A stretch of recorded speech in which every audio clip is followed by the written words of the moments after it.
अगर आप भी चाहते हैं माँ देवी म्यूजिक के ऑडियो वीडियो आप तक पहुँचे तो हमारे चैनल को सब्सक्राइब करें और बेल आइकन दबाना ना भूलें। धन्यवाद।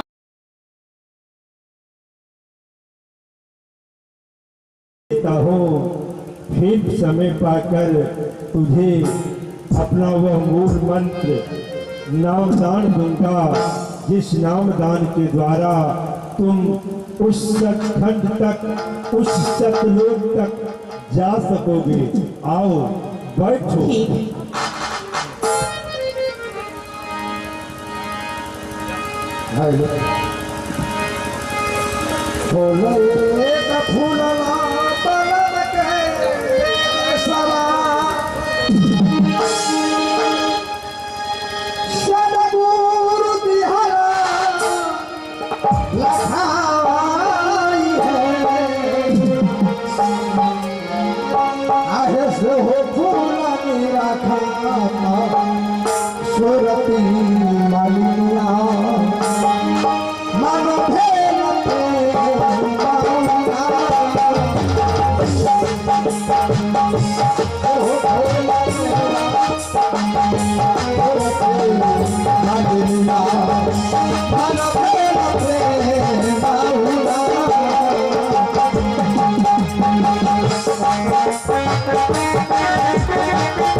दयोगी। हाँ गुरुदेव। तुम तो मेरे शरण में आ गए। हाँ हाँ गुरुदेव। लेकिन यह संसार काल का देश है। इस संसार के राजा काल निरंजन। क्या गुरुदेव इस संसार का राजा काल निरंजन है? काल निरंजन है। अच्छा। और वह काल निरंजन हाँ। सदा से मेरे पीछे लगा हुआ है। अच्छा। मैं जहाँ कहीं भी अपने सत्य हाँ। संदेश को पहुँचाता हूँ, जीव को अपने शरण लगाता हूँ, हाँ। काल वहाँ पहुँच जाया करते। अच्छा। हो सकता है हाँ। काल तुम्हारे यहाँ भी न आ जाए। क्या क्या काल यहाँ भी आ सकते हैं? हो सकता है, क्योंकि मैंने तुम्हें बताया कि काल सदा से मेरे पीछे लगा हुआ है। तो गुरुदेव मैं क्या करूंगी? उसके लिए तुम्हें कुछ करना नहीं है। तो तुम्हें अपने सत्य भक्ति पर हाँ। आरूढ़ होकर रहना है। अपने सदगुरु के वचन पर विश्वास करके गुरु भक्ति करना है। अति सुंदर। अगर तुम गुरु भक्ति को भूल जाओगे, हाँ। गुरु को अपने हृदय से विशाल दोगी, काल तुम्हारे ऊपर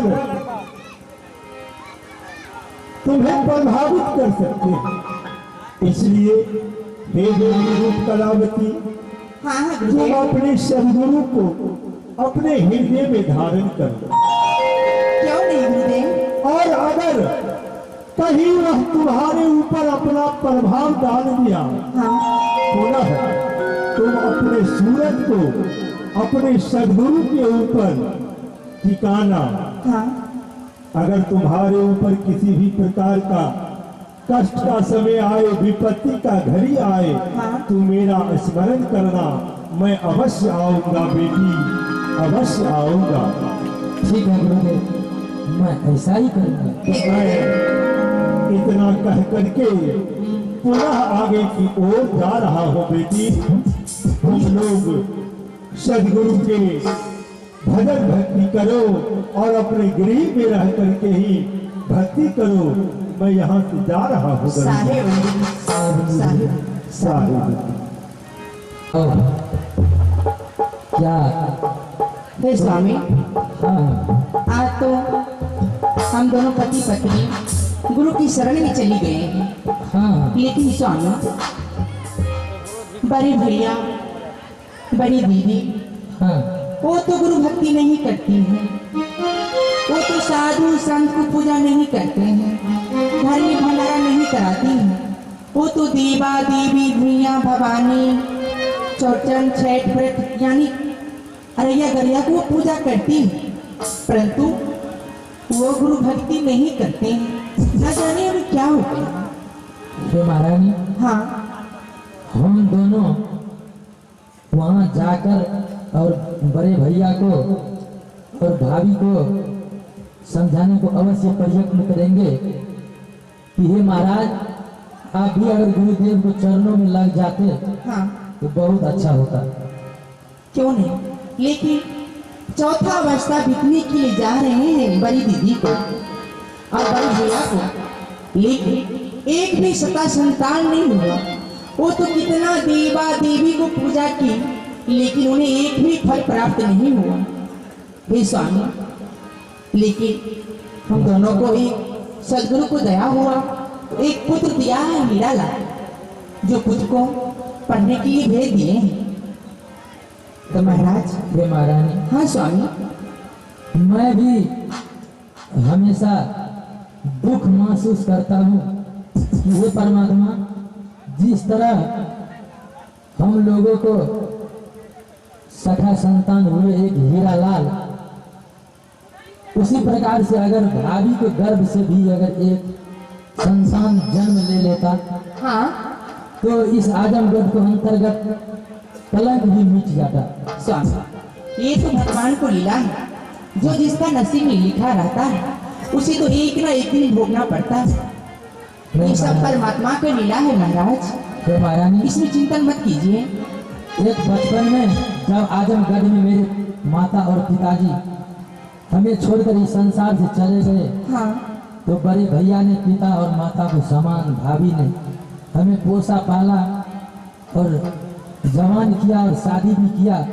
तो अगर किसी राज को महाराज अगर दुखी रहे तो उसको अनुज को भी दुख महसूस करना चाहिए, ये है तो ना? है, लेकिन हे महाराज, जब से मैं सासुर आई हूँ नैहर से, तब से बड़ी दीदी और बड़े भैया मुझे बहुत मानते हैं, कोई चीज का महसूस नहीं होने देते हैं। ये तो है, हमें भी मानते हैं। अच्छा महारानी, स्वामी जी है मानियो, क्या बचाना अपनो, रानी जी के नाम, स्वामी जी है मानियो, बचाना अपनो, रानी जी। रानी जी निकाली दियो ना, रानी जी पूरा करता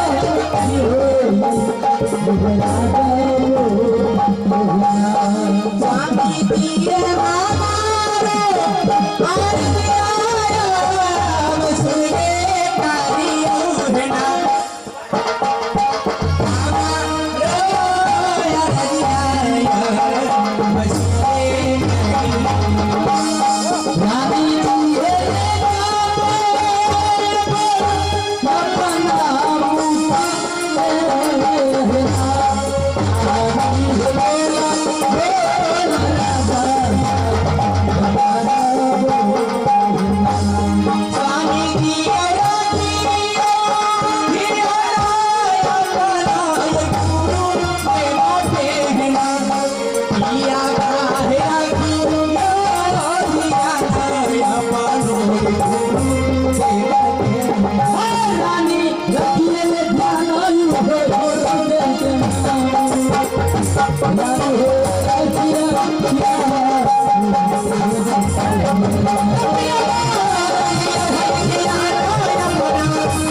महारानी। क्या बड़ी दीदी को पास चलिएगा?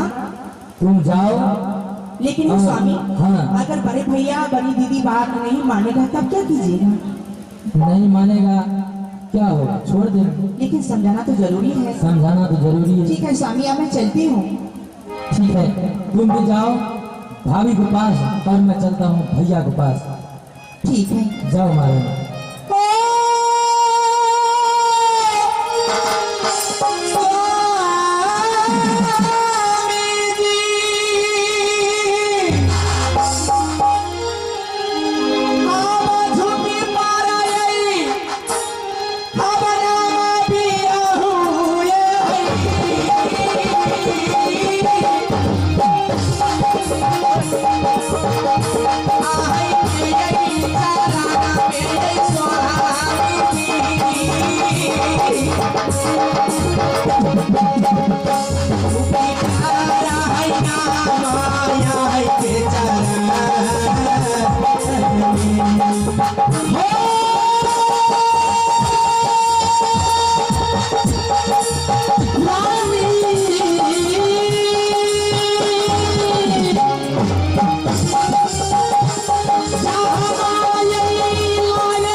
सजना, आज कितने दिन बाद मैंने राज दरबार में आया हूँ और मैं अपना छोटा भाई दरोगी का आशा करता हूँ जो मेरे भाई मुझे मुलाकात अवश्य करें और राज दरबार के अंतर्गत किसी मंशी अजीत देवान को नहीं देखूंगा। प्रणाम बड़े भैया जी। खुशी रहो दरोगी, आओ बैठ जाओ। आप ठीक तो हो ना भैया? हाँ हाँ, मैं तो ठीक हूँ। अभी कुछ ही क्षणों पहले हाँ। मैं तुम्हारा ही चर्चा कर रहा था। अच्छा, ये तो मेरा सौभाग्य है कि जब आपने चर्चा किया और मैं आपके सामने उपस्थित हो गया, है ना? हाँ हाँ, क्यों नहीं दरोगी। हाँ। सबसे पहले बताओ तुम कैसे हो? मैं ठीक हूँ भैया, आपके आशीर्वाद से।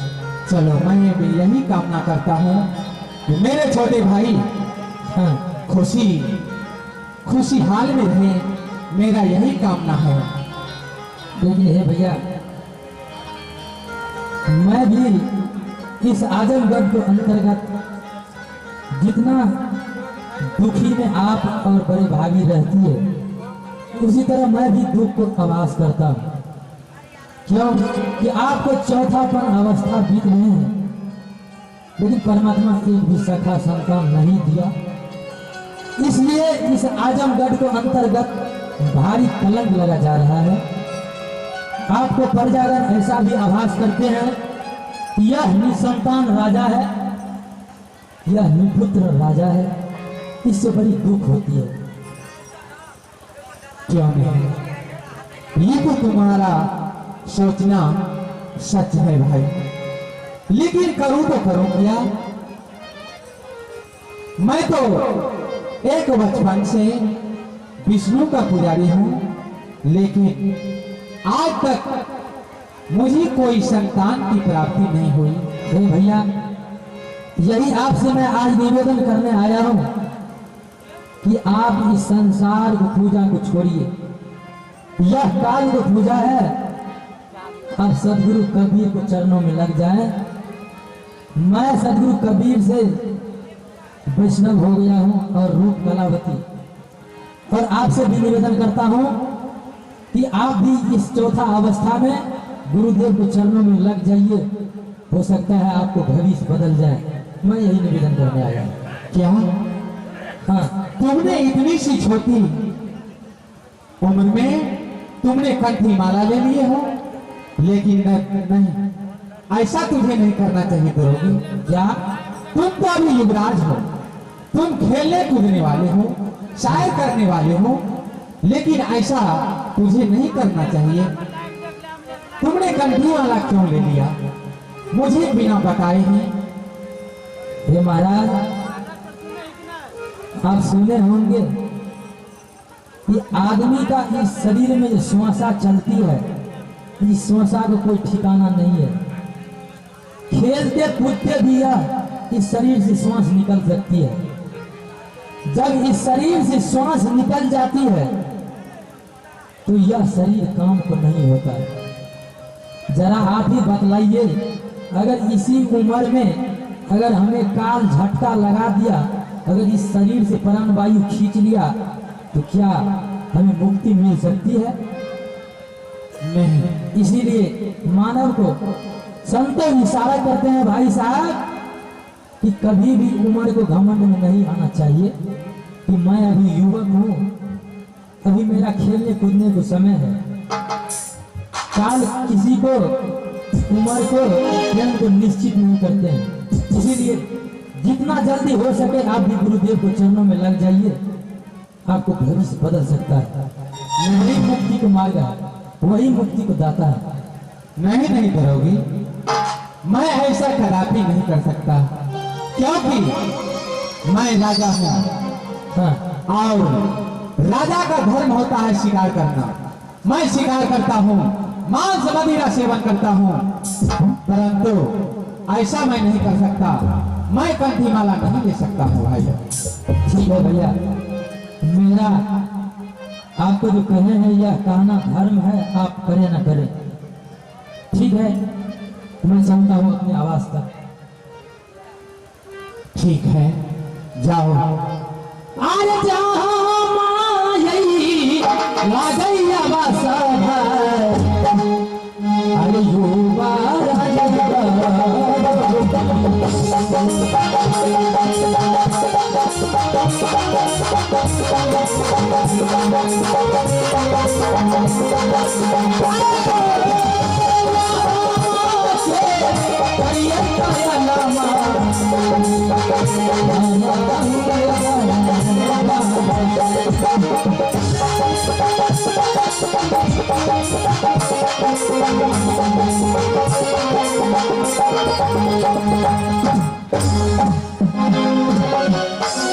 हेलो, आइए सजना।